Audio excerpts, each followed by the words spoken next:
성부 영신 예배를 기점으로 13차례 정도 나누었던 시간이 있었습니다. 오늘이 14번째고 마지막 야고보서 말씀을 나눕니다. 야고보서의 핵심은 다양한 시련을 겪고 있는 성도들을 위로하고 격려하고 하나님의 약속을 기대하는 인내를 촉구함에 있습니다. 시험을 참는 자는 복이 있나니 이는 시간을 견디어낸 자가 주께서 자기를 사랑하는 자들에게 약속하신 생명의 멸류관을 얻을 것이기 때문이라. 야고보 1장 12절에 기록된 말씀. 이 같은 큰 줄기 아래 시련 속에서 드러나고 있는 그들의 신앙을 하나하나 점검하고 교정하는 모습을 세밀하게 보여주고 있습니다. 예를 든다면 공동체 안에서 형제 자매를 차별하는 모습, 말에 실수가 있는 모습, 정욕에 사로잡혀 하나님께 복종하지 않는 모습, 서로를 비방하는 모습, 오늘이나 내일이나 어떤 도시에 가서 1년을 머물며 장사하여 이익을 보리라. 그럼에도 불구하고 도리어 말하기를 주의 뜻이면 우리가 살기도 하고 이것이나 저것을 하리라 하는 자들, 즉 허탄한 생각으로 하나님과 전혀 상관없는 삶을 살아가고 있는 모습, 위와 같이 드러난 그들의 여러 형편을 보고 야고보 사도는 아주 단호하게 명령형의 어구로 삶의 모습을 철저히 교정할 것을 언급합니다. 이렇게 말하죠. 차별하여 대하지 말라. 우리가 다 실수가 많으니 만일 말에 실수가 없는 자라면 온전한 사람이라 말에 실수가 없도록 하라. 정과 욕심을 버리고 하나님께 복종하라. 서로 비방하지 말라. 입법자와 재판관은 오직 하나님 한 분이시다. 허탄한 자랑을 하니 행할 줄 알고 행하지 아니하면 죄니라. 결국 야고보가 그들을 회복시키기 위해서 그들의 삶 속에서 드러난 행위를 철저히 점검하고 각 개인의 신앙생활의 시작과 본질이었던 믿음을 확인하고 있는 것입니다. 그가 말했죠. 이와 같이 행함이 없는 믿음은 그 자체가 죽은 것이라. 어떤 사람은 말하기를 너는 믿음이 있고 나는 행함이 있으니 행함이 없는 내 믿음을 내게 보이라. 나는 행함으로 내 믿음을 내게 보이리라. 그래서 저는 이런 생각을 해봤습니다. 야고보서 말씀 자체가 신앙의 초보인 모든 자들에게 적용하기에는 어려운 부분이 있을 것 같아요. 그러니까 어느 정도 믿음 생활을 하고 있는데 이런 고민할 수 있습니다. 하나님과 찬송과 말씀과 기도의 관계로 또 관계도 맺어가고 이것이 과연 신앙의 전부인가? 제대로 내가 가고 있는 것이 맞는가라고 삶의 현장에서 고민할 때 이 야고보의 편지는 분명한 해답이 될 수 있어요. 뭡니까? 그게 전부가 아니라는 것. 지금 내가 살아가고 있는 신앙의 생활이 잘못 가고 있을 가능성도 있다는 것입니다. 진정한 믿음은 이렇게 말씀드리고 싶습니다. 하나님과 나와의 새로운 영적 관계를 맺는 수단으로만 그치지 않아요. 진정한 믿음은 반드시 삶의 구체적인 현장에서 그리스도와 함께 역동성을 가지고 변화를 가져옵니다. 믿으시는 분들만 아멘 해보시죠. 아멘. 그래서 진짜 믿음은 나 개인에서 그치지 않습니다. 야고보가 계속해서 말하고 있는 것은 진정한 믿음은 개인의 관계에서 끝나는 게 아니라 가정을 변화시키고 교회 공동체에 영향력을 끼치고 더 나아가서 그 울타리를 넘어 사회로까지 거룩한 영향력을 끼친다는 것. 얼마 전에 미국의 유명한 종교사회학자인 피터 버거가 이런 말을 했습니다. 미국에 수많은 신앙인들이 많지만 사적 신앙에 머물러 있다. 이 말이 뭘까요? 개인과 하나님과의 관계에 있어서는 열심히 할지 몰라도 공적인 신앙을 잃어버린다는 것. 공동체를 말하면 교회에 대해 이야기하면 사회에 대한 책임을 이야기하면 더 이상 관심을 갖지 않는다는 것. 지난 2회 전교인 수양의 주제는 복음에 합당하게 생활하라였습니다. 복음에 합당한 생활에 여러 가지 원칙이 있지만 저는 이 한 가지를 강력히 외쳤습니다. 뭐였죠? 한 마음으로 서서 한 뜻으로 복음의 신앙을 위하여 협력하라. 사실 이건 쉽지 않습니다. 어떤 영역에서 내가 하나가 된다는 것 정말 어렵습니다. 왜요? 피가 섞인 가족들도 진정한 하나가 들어가면 여러분 쉽습니까? 쉬우세요? 심히 어렵습니다. 저는 피가 섞이지 않았어요. 가족도 아닙니다. 전혀 모르던 남남이 함께 모여서 하나가 되라. 바울은 말합니다. 은혜가 있으면 가능하다. 그러면서 빌립보서 2장 1절에 말했죠. 그리스도 안에 무슨 권면이나 사랑의 무슨 위로나 교제나 긍휼이나 자비의 모습들이 있으면 그 공동체 안에서는 한 마음이라는 게 가능해요. 그러면서 말했습니다. 한 마음으로 협력해서 한 뜻을 이루는 게 뭐냐? 그는 분명히 이렇게 말했죠. 다툼이나 허용을 생각해서 버리는 겁니다. 여러분 다툼이 그 단어의 근원이 뭐였습니까? 이런 거예요. 바로 눈앞에 보이는 이익을 위해서라면 내 품격이나 인격 따위는 과감히 버리는 것이 뭡니까? 다툼의 근원입니다. 그러니까 얼마나 이기적이냐 하면 그 이기적인 마음 때문에 다툼이 시작된다는 거죠. 그 다툼과 허용을 생각해서 버리면 겸손한 마음으로 상대방을 나보다 낮게 여길 수 있다는 겁니다. 더 나아가서 자기 일을 돌보는 것도 힘든데 다른 사람에게 관심을 갖고 주시하면서 그들의 필요를 채우게 돼요. 그때 바울은 분명히 말했습니다. 한번 따라해 봅시다. 나의 기쁨이 충만해질 것이다. 경험해 보신 분들 알 겁니다. 나의 것을 내가 움켜쥘 때 그때 내가 누리는 기쁨보다 이것을 필요한 자들에게 나누고 공동체를 세워갈 때 주시는 기쁨은 엄청납니다. 이처럼 복음에 합당한 생활의 모델 하나됨은 공동체 안에서 실현되는 것 어렵다고 저는 생각합니다. 그런데 야고보는 어디까지 말하냐면 그 울타리를 넘어서 사회까지 가래요. 세상의 빛과 소금이래. 이런 말까지 합니다. 저는 오늘 말씀을 이제 마지막으로 준비하면서 심히 큰 부담을 안고 지냈습니다. 지난 수양회 때도 제가 부담감을 안고 말씀을 전했는데 어떤 분이 이런 질문을 했다고 합니다. 제자들 교회 안에 무슨 문제가 있냐? 왜 자꾸 목사님이 하나 되라, 협력해라, 한 뜻을 이루라, 서로 갈등하고 미워하는 모습이 있냐? 아니에요. 제가 그런 것을 직접적으로 느껴서가 아니라 저희 공동체가 온전히 하나가 되지 않으면 여러분의 신앙은 성장할 수가 없어요. 이것이 우리가 가야 될 방향이기 때문에 제가 전한 것이지 어떤 모습을 캡처해가지고 이번엔 이제 하나가 되게 만들어야겠다라고 한 게 아니라는 거죠. 기억하실지 모르겠지만 작년 1회 때 주제는 제자가 되는 게 나를 따르라. 한마디로 말씀드리면 저는 다분히 개인의 신앙에 초점을 맞춰서 말씀을 전했습니다. 그러나 개인의 신앙은 공동체로 흘러가지 않으면 절대로 성장하지 않을 뿐더러 성장만 안 하면 좋은데 반드시 퇴보하게 되어 있습니다. 지난 크리스천 투데이의 한 기사를 봤습니다. 제목이 뭐였냐면 사회, 피해야 할 대상이 아니라 믿음의 실천의 터. 강연했던 분이 누구시냐면 평택대학교 신현수 교수님이었습니다. 이분이 이렇게 언급했습니다. 복음이 한국에 처음으로 전해진 지 1세기가 되기까지 그리스도인은 사회를 이끌었다. 하지만 오늘날은 더 이상 그렇지 않다며 이것은 그리스도인이 사회에서 빛과 소금의 구실을 제대로 감당하지 못했기 때문이다.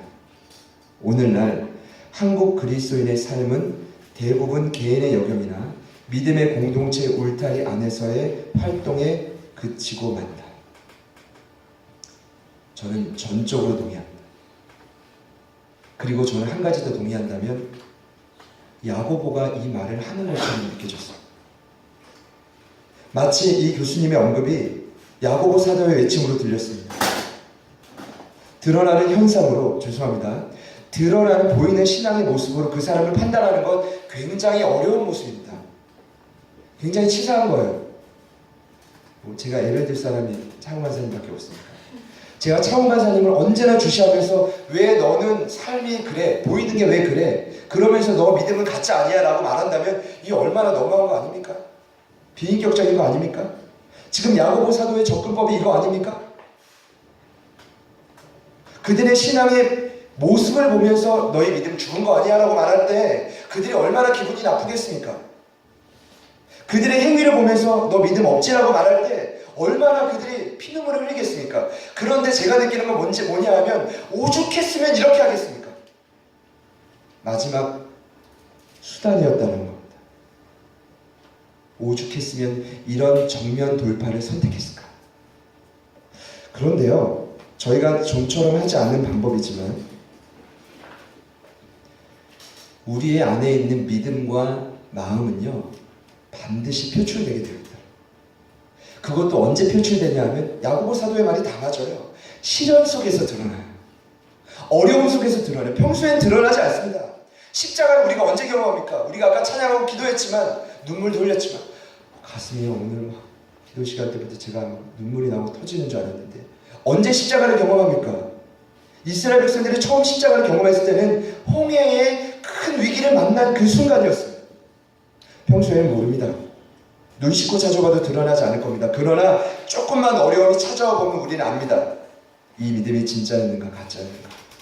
지난 금요일날 지난주 묵상했던 마태복음 26장의 말씀을 나누었습니다. 예수님이 십자가 지시려고 이제 로마의 군정들에게 끌려가려고 준비하고 있었거든요. 구약의 성경의 박사라고 하면 대제사장과 장로들, 예수님을 어떻게 죽일까 고민합니다. 심지어 안에 있었던 제자들 중에 가룟 유다, 예수님을 얼마에 팔까 고민합니다.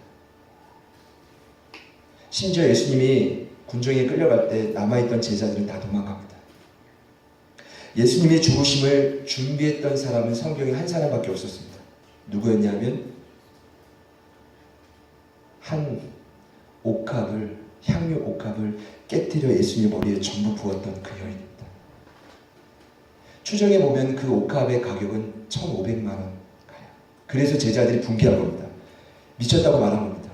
그 돈이면 우리가 얼마나 유용하게 쓸 수 있는데 어찌 그것을 예수의 머리에 붓냐? 그분의 장례를 준비한 겁니다.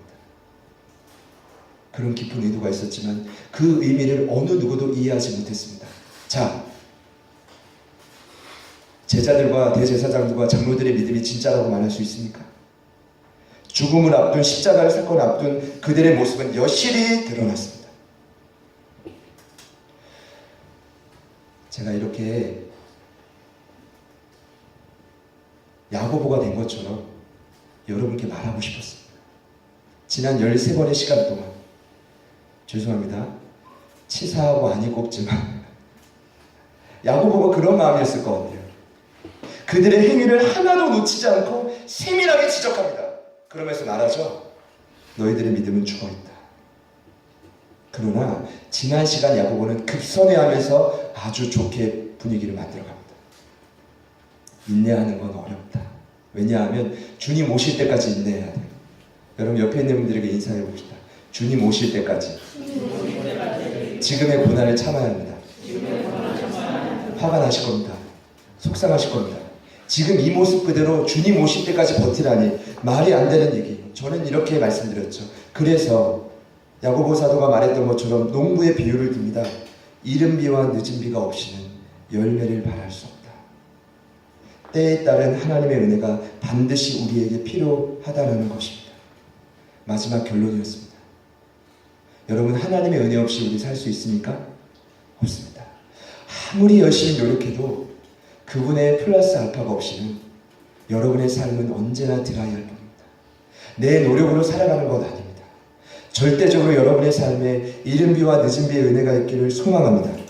이렇게 마무리했는데 오늘 야고보 사도는 그 마지막 결론에 하나를 더 보탭니다. 제가 더 주의 깊게 보게 되었습니다. 도대체 마지막 결론의 한 가지는 무엇이었는가? 그의 결론은 역시나 쉽고 분명했습니다. 이론이 아니라 실천이었고 적용이 가능한 실제였습니다.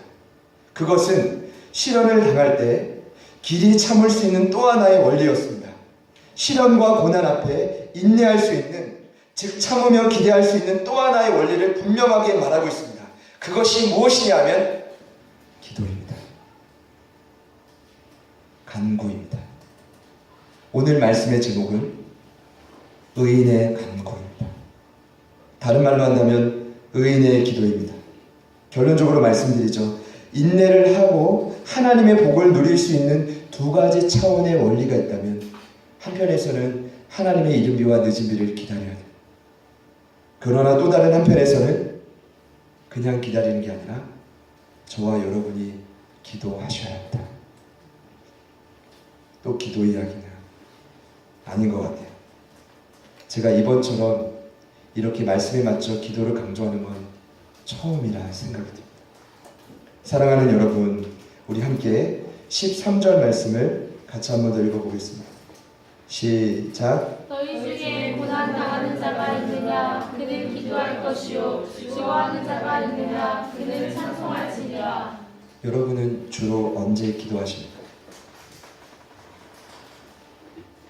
여러분은 주로 언제 찬송하십니까? 분명한 야고보의 언급이 나옵니다. 고난 당하는 자가 있느냐? 그는 기도할 것이요 즐거워하는 자가 있느냐? 그는 찬송할지니라. 앞서서는 시련과 시험이라는 단어를 썼는데 왜 여기서는 야고보가 고난이라는 단어를 썼을까? 고난 당하는 이라는 단어의 의미는 불행이나 재앙으로 타격을 받는 것이며, 그런데 단순히 타격이 아니라 고난으로 오는 고통스럽고 비참한 상황이나 상태보다는 이 단어의 의미는 무엇이냐 하면 그 불행한 타격이 가져오는 영적인 부담감을 고난이라 했습니다. 여러분, 그 영적인 부담감으로 위축될 때 있으시죠? 쓰러질 때 있으시죠? 야고보가 말합니다. 그때 뭘 하래요? 기도할 것입니다. 여러분은 삶 속에 기도를 하고 계십니까? 기초야율방 5주차에서 기도를 이렇게 정의합니다. 기도는 하나님과의 대화이며 영적인 호흡이다. 멋진 대화입니다. 근데 깊게 안 다가와요. 두 번째, 필요한 것을 감사함으로 하나님께 구하는 것이다. 말은 맞지만 그래도 이게 안 다가와요. 제가 그래서 마지막에 한 가지 더 정의를 넣었습니다. 기도는 인간인 우리가 하나님을 의지하는 최선의 행위다. 힘들고 어려울 때 우리 편에서 할 수 있는 최선의 행위가 뭐냐면 기도라는 것입니다. 반대로 말하자면 우리가 지금 기도하고 있지 않는다라고 한다면 살만한 것. 충분히 주님을 의지하지 않아도 지금의 삶이 충분히 내 힘과 능력으로 버틸 만하다는 것입니다. 죄송합니다. 이렇게 말씀드렸습니다. 그러나 오늘 야고보의 견지는 그렇습니다. 그는 또 말합니다. 즐거워하는 자는 찬송이다. 찬송의 정의는 곡조가 있는, 멜로디가 있는 기도라고 할 수 있습니다. 그래서 기도와 찬송의 공통점이 있다면 동일하게 우리 편에서의 고백입니다. 하나님께 대한 나의 응답입니다. 상황과 시련을 뛰어넘는 하나님께 대한 나의 반응입니다. 수많은 선배들이, 신앙의 위인들이 기도와 찬송의 사람이었습니다. 한 저명한 구약학자가 구약을 이처럼 개관했습니다. 들어보시죠. 인류의 시작과 타락을 기록한 오경은 하나님께 귀를 기울인 신앙들. 하나님을 배반한 신앙인들의 모습은 역사서에 기록되어 있고, 포로기 이전과 이후를 기록한 애원서는 하나님을 대변한 사람들의 신앙이다. 지혜서는 하나님과 논쟁한 사람들의 신앙이다. 반면에 마지막으로 시가서는 하나님께 응답한 사람들의 신앙이다. 제가 이걸 말씀드리려고 했어요.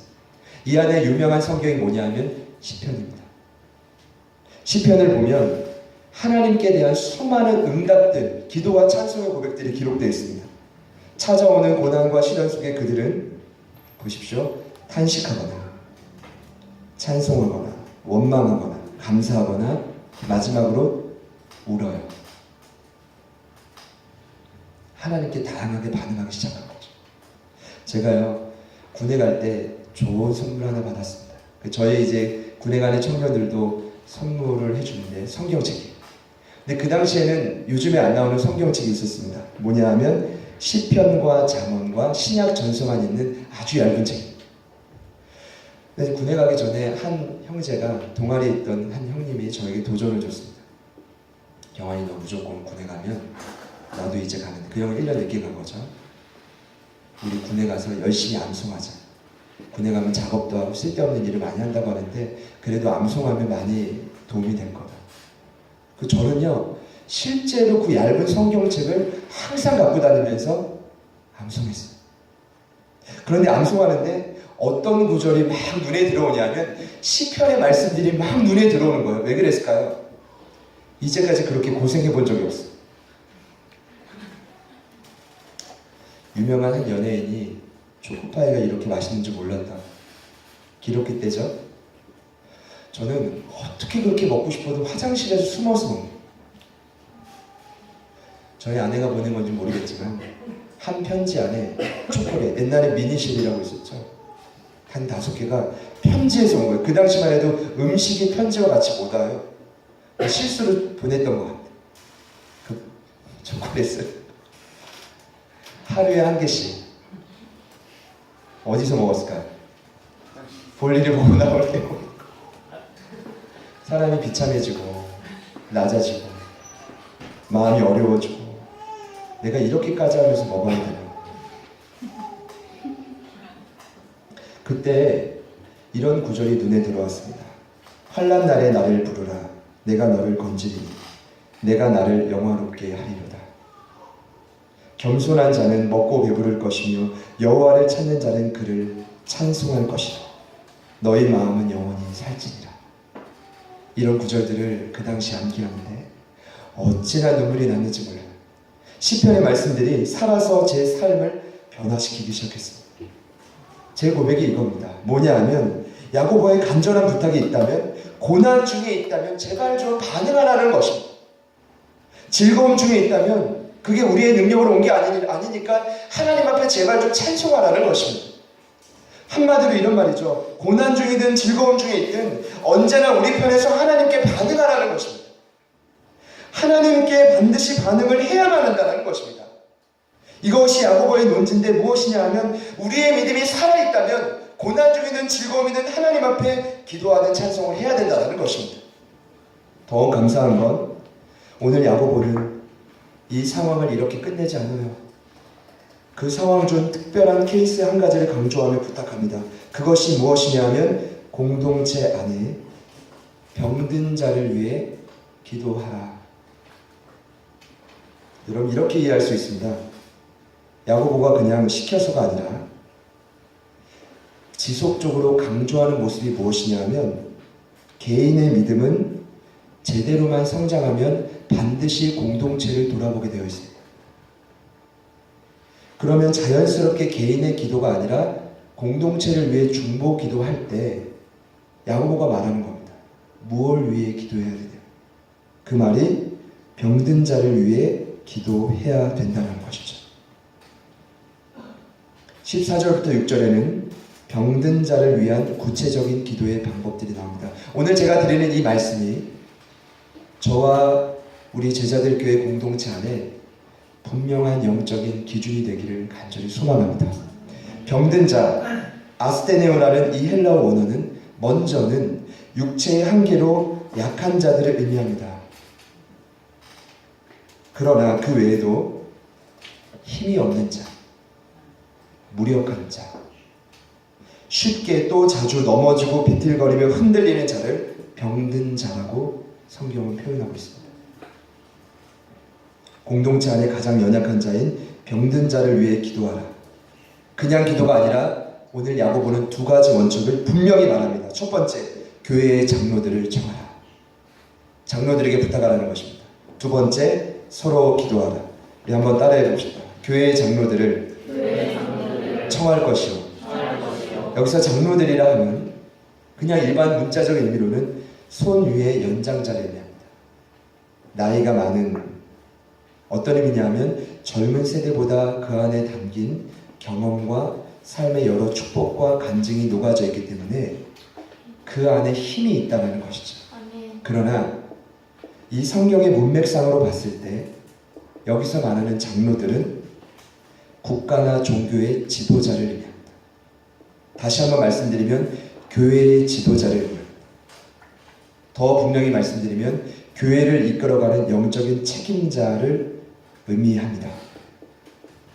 말씀을 준비하다가 여기서 딱 멈췄습니다. 큰일 났다.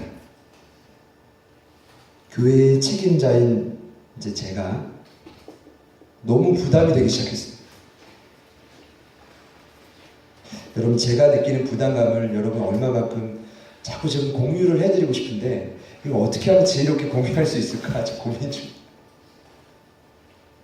아니, 병든 자는 장로들이 기도를 받으라고 했는데 제가 개인적으로 교회를 개척하고 늘 제 마음속에 갖는 심중의 원칙 중에 하나가 뭐냐 하면 나도 부교육자다라는 거. 저희 교회 탑 리더는 제가 아니라 교회 머리이신 예수님밖에 없어요.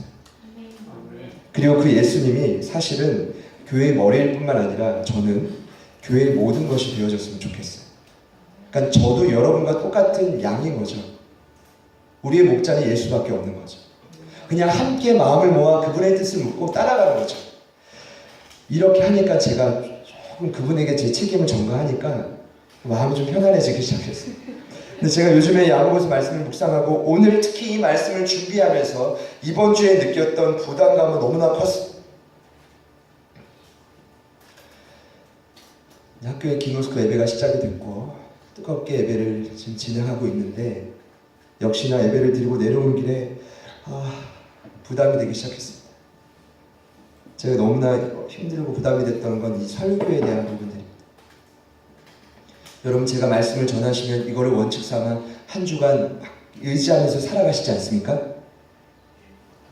아멘. 그러시잖아요. 모두 다 아멘 해보시죠.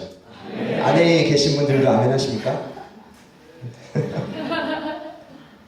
근데 제가요, 좀 요즘 들어 너무 어렵다.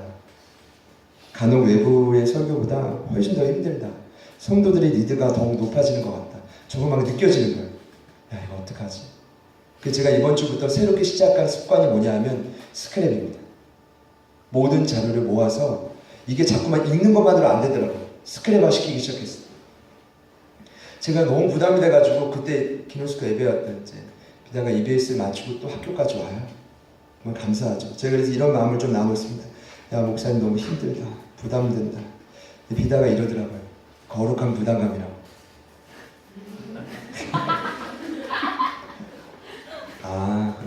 맞아. 이런 게 거룩한 부담감이었지. 성령의 뜻을 따라 열심히 행해야지. 순종해야지. 라고는 하는데 제 마음에 여전히 부담감이 있습니다. 왜냐하면 오늘 이 말씀 때문에. 교회 장로들은 영적인 책임자들입니다. 그런데 먼저 말했죠? 장로들에게 이렇게 기도 부탁을 해라.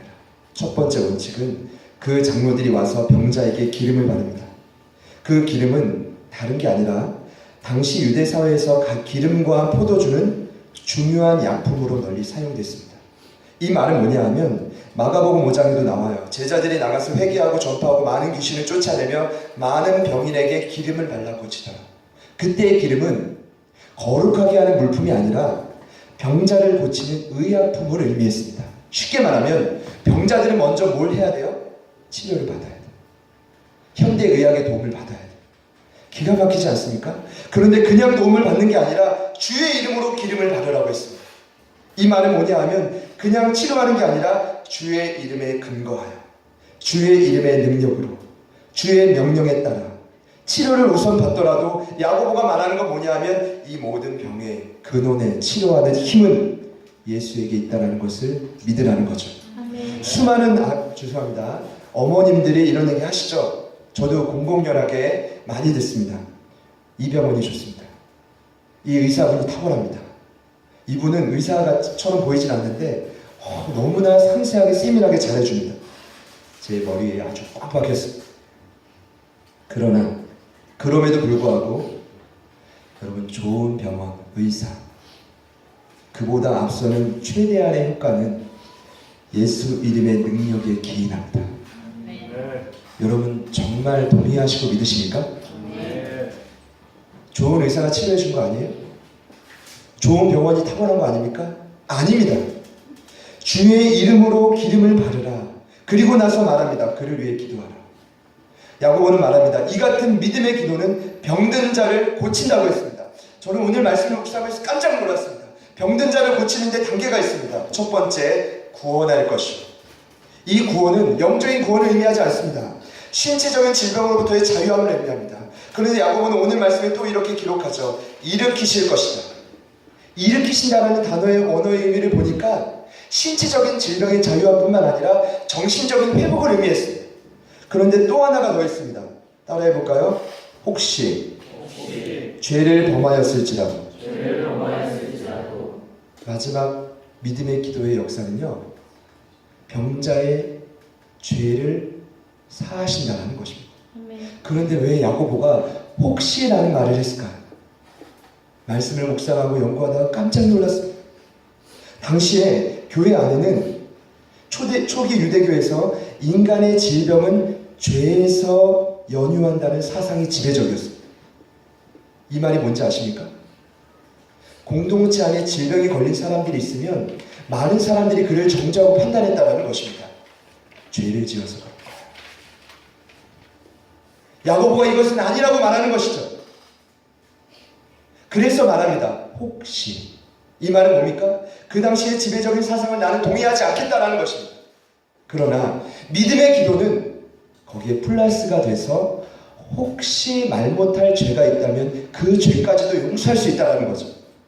여러분 믿으셔야 합니다. 믿으셔야 합니다. 잘못된 인과관계의 죄와 질병의 원인을 그렇게 봐서는 잘못된 이단이 될 수도 있습니다. 세계적인 위대한 전도자인 빌리 그레이엄 목사님이 있습니다. 수만 명, 수십만, 수백만에게 복음을 전했습니다. 그의 말로가 어땠는지 아십니까? 파킨신스병이라는 불치병이 걸렸습니다. 그분이 그 불치병에 걸리고 책을 썼습니다. 왜 쓰셨는지 아시죠? 수많은 사람들이 그를 비난했습니다. 너는 주를 위해 헌신적으로 평생 동안 봉사했는데 왜 마지막이 불치병이냐? 왜 아내는 너보다 병을 안고 먼저 세상을 떠났니? 그가 이런 책을 썼습니다. Nearing Home. 뭡니까? 미국인들은 야구를 굉장히 좋아하죠. 1루, 2루, 3루. 마지막에 뭐예요? 홈에 거의 다다랐다라는 책을 쓰면서 이런 말을 했습니다. 기독교인들은 우리가 알 수 없는 고난과 시련을 버텨낼 수 있는 힘을 길러야 합니다. 왜입니까? 아무리 열심히 신앙생활을 해도 알 수 없는 질병이 찾아올 수 있습니다. 시련이 찾아올 수 있습니다. 그때 하나님을 향한 믿음을 놓치지 않고 끝까지 그분을 신뢰할 수 있는 믿음이 필요하다. 아멘. 그 책이 핵심이었습니다. 오늘 야고보 사도가 얼마나 분명히 말하고 있습니까? 믿음의 기도가 얼마나 위대한가. 그러면서 그는 마지막 두 번째 원칙으로 이렇게 말하고 있습니다. 그러므로 죄를 서로 고백하며 서로 기도하라. 저는 여기서 말씀을 준비하다가 깜짝 놀랐습니다. 죄송해요. 뭐 제가 계속 깜짝 놀랐다. 너무 놀래. 그 진심이니까 제가 하는 말입니다. 그러므로는 뭐냐 하면 말씀의 결론을 내리고 있는 거거든요. 만약에요, 오늘 서로 죄를 고백하며 병 낫기를 위해 기도하라는 말씀이 없잖아요. 그럼 모든 공동체의 일원들은 병만 나면 누구를 찾아가야 됩니까? 지도자를 찾아가야 됩니다. 영적인 책임자를 찾아가야 됩니다. 기름을 발라주십시오. 내가 치료를 받고 올 테니까 치료가 잘 되도록 기도해 주십시오. 그리고 나를 위해서 믿음의 기도를 해 주십시오. 정신형 질병도 고쳐주십시오. 여러분, 이렇게 되면 어떤 현상이 일어나냐면 잘 들으셔야 됩니다. 그 지도자는 우상이 됩니다. 그리고 개인의 신앙은 절대로 성장하지 않습니다. 오늘 야고보의 위대함이 여기에 있습니다. 병든 자를 위해, 공동체의 회복을 위해 기도할 때 두 가지 원칙이 있는데, 물론 첫 번째는 지도자에게 찾아가서 기도를 받는 것도 너무나 중요하지만 그것이 전부가 아니다라는 것. 우리도 지도자들처럼 의인이 되어 간구할 수 있다는 것입니다. 서로 죄를 고백하면서 서로 병 낫기를 위해 기도할 때 그 기도에 힘이 있어서 엘리야처럼 역사를 일으킬 수 있다는 것입니다. 저만 지도자입니까? 여러분 한 분 한 분이 영적인 잠자력을 가진 훌륭한 지도자이십니다. 우리가 주인입니다. 여러분들이 기도하는 그 순간에서도 역사가 일어날 수 있습니다. 근데 저는 오늘 이 말씀을 이렇게 마무리하고 싶습니다. 도대체 의인의 강구는 역사는 힘이 크다고 했는데 그 의인은 누구인가? 우리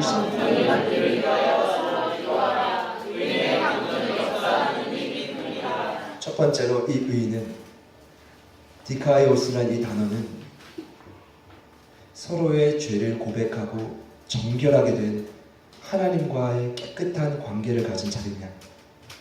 그러나 여기서 말하는 의인은 결론입니다. 서로를 돌아볼 수 있는 마음을 가진 자입니다. 쉽게 말하면 개인의 기도뿐만 아니라 다른 누군가의 아픔을 알고 기도해 줄 수 있는 마음을 가진 자. 그가 바로 이 성경의 문맥상 의인입니다. 우리 함께 기도해. 야고보는 마지막으로 말합니다. 의인의 간구는 역사하는 힘이 크다. 그냥 뭐 크다가 아니라요. 이 의미는요. 기도하잖아요. 힘이 많고 강렬하고 넓고 깊고 오래 갑니다. 왜 우리의 신앙이 항상 그 자리에서 머물까? 왜 더 치워나가지 못할까? 왜 우리 공동체에서 더 하나가 되지 못할까? 내 기도하기도 바쁘거든. 내 기도도 안 되는 이 시점에서 오늘 야고보는 어디까지 말합니까? 서로 죄를 고백하며 서로를 위해 병낫기를 위해 기도해라.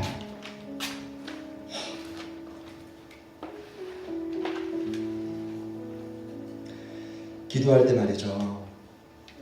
굉장한 고독함과 외로움이 몰려옵니다. 교회를 생각할 때 진솔하게 말씀드리면 교회 공동체 안에 너무나 기도가 필요하구나라는 걸 느낍니다. 바쁘실 것입니다. 너무나 분주할 것이고 해야 될 많은 사역들이 있을 것입니다. 그러나 이것이 신앙의 목적이라고 한다면 우리가 서로를 위해 기도해야 되지 않을까요?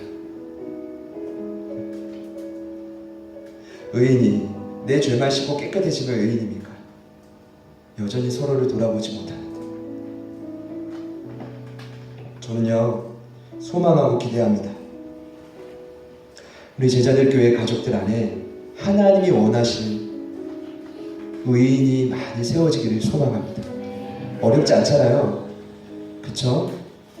서로를 돌아보며 기도해 주면 돼요. 서로의 아픔을 알아가는 거죠. 엘리야는 우리와 똑같은 성정을 가졌던 자였습니다. 똑같이 화낼 수 있고 두려워할 수 있고 위축될 수 있는 연약한 자였습니다. 그럼에도 불구하고 그가 하나님 앞에 간절히 기도할 때 3년 6개월이 비가 오지 않았습니다. 그리고 또다시 간절히 기도할 때 비가 와서 땅에 열매가 맺혀지더라. 이제는 하나님의 은혜만을 구할 그 시기는 지났습니다. 여기에 계신 모든 분들이 저는 그 단계에 있다고 확신합니다. 하나님이 이른 비와 늦은 비를 주십시오. 주님의 도우심이 필요합니다. 아니에요.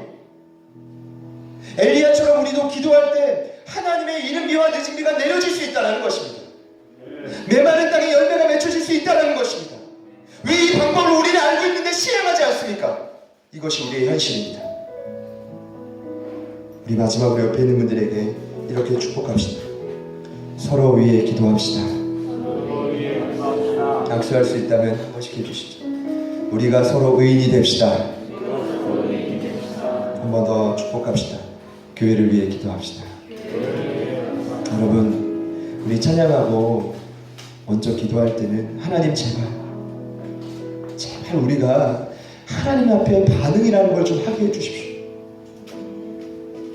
기도와 찬송이 끊어진 지가 오래돼요. 이건 뭐 서로를 위해 기도하기 전에 하나님 내 삶에 고난을 당하면 기도하고 즐거움이 있으면 찬송하는 거룩한 삶의 영역이 회복되기를 소망합니다. 우리 함께 찬양합시다.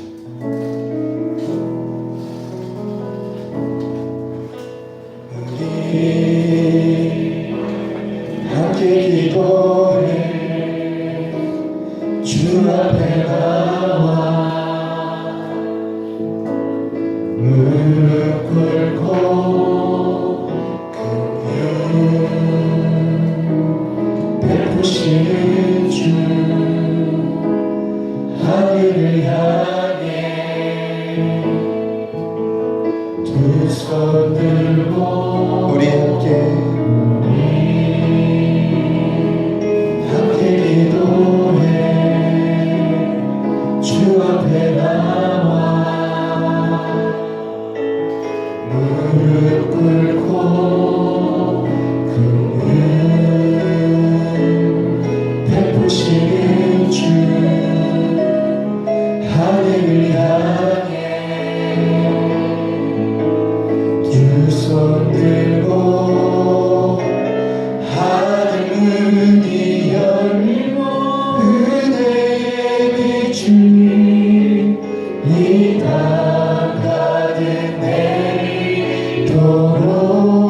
내리도록 마침내 주 오셔서 의의 빛이 우리 위에 부으시 하늘 문이 열리고 하늘 문이 열리고 은혜의 빛이 이 땅 가득 내리도록 마침내 주 오셔서 의의 빛이 우리 위에 부으시도록 고난당하는 자가 있느냐 주님 앞에 기도할 것이 즐거워하는 자가 있다면 주님 앞에 찬송할 것이 하나님 앞에 나에 대한 또 하나님께 대한 그 반응들이 이 시간 회복될 수 있도록 도와주옵소서.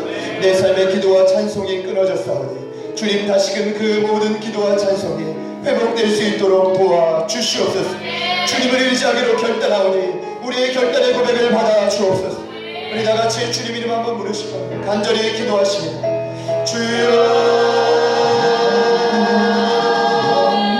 살아계신 하나님 아버지 감사합니다. 하나님 아버지 앞에 시간 결단하며 나아가며 하나님 우리의 삶에 끊어진 기도와 찬송이 회복되기를 소망합니다. 함께 내 시간의 모습 주님을 향한 간절한 고백이 회복되기를 소망하며 주님 앞에 무릎 꿇고 시간을 따라내 장소를 따라내 하나님 아버지 앞에 기도하고 간구하는 시간들이 하나님 우리의 삶의 습관이 될 수 있도록 도와주옵소서. 하나님 아버지 앞에 간절히 구하며 기도하며 나아가며 하나님 우리의 신앙이 성장하기를 소망합니다. 하나님 우리의 신앙이 변화되기를 소망합니다. 주님 앞에서 결단하며 간구하며 기도하기를 소망합니다. 하나님 내 능력과 세상밖에 아니라 하나님 아버지 앞에 온전히 무릎 꿇고 기도하며 간구하며 나아갈 수 있는 자들이 되기를 소망하오니 주님 도와주시옵소서. 주님 도와주시옵소서. 하나님 내가 속한 공동체 안에서 없는 자를 기도하옵소서. 하나님 우리의 기도에 간구에 주님 응답하여 주시옵소서. 하나님 우리가 눈을 돌리며 시선을 돌리며 공동체와 하나님 영혼들을 바라보며 나아갈 때 하나님의 놀라운 능력과 일하시는 우리 가운데 크고 역사하게 깊고 역사하게 하나님의 길을 소망하며 간구하며 나아갑니다. 주님 도와주시옵소서. 하나님 우리의 마음을 다스려 주옵소서. 하나님 우리의 마음을 생각을 다스려 주옵소서. 하나님 아버지 도와주시옵소서. 하나님 우리의 생각을 기도가 더욱 넓어지게 하여 주시옵소서. 하나님 오시갑다가 모습을 변화되게 하여 주시옵소서. 하나님 우리의 하나님 우리의 삶에서 온전히 이루어지기를 소망하고 주님 역사하여 주옵소서. 하나님 기도와 찬송에 복되게 하여 주옵소서. 하나님 우리의 마음과 고백이 복되어지게 하여 주옵소서. 주님 고쳐주십시오. 주님 고쳐주십시오. 하나님 아버지 앞에 간구하며 기도하며 나누니 도와주십시오. 주님 역사하여 주십시오. 하나님 아버지 도와주십시오. 하나님 아버지 도와주시옵소서. 주님이 하시기를 간절히 소망하고 하나님 우리에게 이런 신앙의 고백 날마다 주님을 향한 간절한 고백이 될 수 있도록 도와주옵소서. 하나님 앞에 단단히 내려놓옵소서. 주님 도와주시옵소서. 주님이 달려주시옵소서. 주님이 달려주옵소서. 신앙이 성장하면 공동체를 돌아보고 그 기도는 공동체를 위한 기도가 될 것이고 그리고 가장 중요한 기도는 공동체 안에 병든 자를 위해 기도하는 것이고 병든 자는 육체의 연약함을 안고 약한 자를 의미하지만 때로는 쉽게 넘어지고 비틀거리고 흔들리는 자 하나님 앞에 무기력한 자 수많은 병든 자들이 공동체 안에 있지만 오히려 그것을 못 본 채 한다면 우리는 여전히 죄를 짓고 있고 여전히 어린 나이의 신앙에 머무르는 것입니다. 이 시간 우리 다 함께 한번 기도합시다. 옆에 있는 지체들의 손을 잡고 한번 중보합시다. 하나님, 이 시간 기도할 때 주님, 우리 공동체 안에 있는 병든 자, 우리가 그를 위해 기도하는 의인이 되기를 소망합니다. 서로 기도하는 의인이 되기를 소망합니다. 진정으로 주님이 의인을 간구는 역사는 힘이 크다고 했는데, 우리가 이 시간 기도할 때 하나님 그 지체들마다 하나님의 놀라운 역사가, 은혜가 풍족하게 내려지게 하여 주시고 믿음의 기도가 되어 회복되는 역사가 일어나게 하여 주시옵소서. 우리 다 같이 한 번 더 기도하십니다. 주여, 하나님 아버지, 시간 기도합니다. 하나님 공동체 안에 수많은 병든 자들을 위해 기도합니다. 사랑하는 병든 자들을 위해 기도할 때 지금 이 시간 역사하여 주시옵소서. 의의 간구가 되게 하여 주시옵소서. 하나님 개인의 기도가 아니라 서로를 위해 기도하고 서로의 삶을 돌아보고 하나님의 모습을 안타까워하고 중보할 수 있는 기도가 나오게 하여 주시옵소서. 하나님 개인의 신앙에 머무는 자들이 하나님 소망합니다. 그 개인의 신앙을 뛰어넘어서 서로를 위해 중보하는 자들이 나오게 하여 주옵소서. 서로를 위해 안타까운 마음으로 기도하는 자들이 나오게 하여 주옵소서. 하나님 믿음의 기도가 되기를 소망합니다. 하나님 병든 모든 질병으로부터 우리를 구원하여 주옵소서. 하나님 그 모든 질병으로부터 우리를 일으켜 주시옵소서. 혹시나 죄가 있다면 그 죄까지도 사하여 주옵소서. 하나님 모든 도와주시옵소서. 하나님 우리를 도와주시옵소서. 하나님 한번의 능력을 얻기를 소망합니다. 하나님 우리가 서로를 한번의 기도를 나갈 때 우리가 세상과 정말 문제가 있는 때도 하나님의 능력으로 인하여 내가 이 땅에 촉촉한 관계가 되며 하나님의 놀라운 역사가 있는 내가 하나님 우리 가운데 공적이 나아갈 수 있도록 인도하여 주시옵소서. 병든 자들을 기도합니다. 날마다 그 공동체가 되게 하소서. 날마다 하나님의 나라가 확장되어지게 하여 주시고 하나님 그 말씀과 하나님의 영광을 가지고 하나님 곳에서 끊어지지 않게 하여 주시옵소서. 하나님 살아있는 믿음이 어떻게 증명이 되었는지 하나님 공동체를 위해 기도하며 날마다 나갈 때 주님이 역사하여 주옵소서. 주님이 하여 주시옵소서. 주님 우리 가운데 세뇌를 하여 주옵소서. 하나님의 믿음과 능력이 이루어지기를 소망합니다. 하나님 아버지 도와주시옵소서. 하나님 아버지 우리와 같은 몸을 잡고 나가며 우리 안에 있기를 소망하며 날마다 지속적으로 기도합니다. 하나님 그 기도하는 은혜가 되고 하나님 우리의 삶에 놀라운 역사가 될 수 있도록 도와주시옵소서. 하나님 도와주시옵소서. 하나님 기도하는 은혜와 능력의 주님 나머지 주옵소서. 주님 도와주옵소서. 하나님 아버지 우리를 도와주옵소서.